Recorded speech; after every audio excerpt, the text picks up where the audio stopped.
இந்த பார்த்தீங்களா எங்கள் வீட்டு தோட்டத்தில் மாட்டு கொட்டாய் இது. மாடெல்லாம் வெளியே கட்டியிருக்கோம். எங்கள் வீட்டில் இந்த அன்றைக்கி பாருங்கள் வேப்ப மரம். இது வந்து நாங்கள் நட்டு வைக்கல, விதையும் போடல, தன்னால் விதை ஊனி எங்கள் தோட்டத்தில் விதை காக்கா கொண்டு போட்டதில் முளைச்சது. எத்தனை வேப்ப மரம் நிற்கி பாருங்கள். 1 2 3 4 5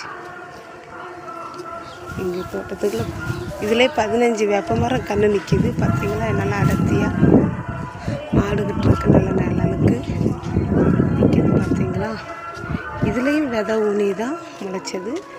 இந்த இதில் 2 வேப்ப மரம் நிற்கி பாருங்கள், பக்கத்தில் பார்த்தீங்களா நல்ல காற்று. இந்த மலைக்கு நல்ல பூரா பார்க்கலாம், நல்லா கொழுந்து அடித்து நிற்கிது எங்கள் வீட்டு வேப்ப மரம். பிடிச்சிருந்தா லைக் பண்ணுங்கள்.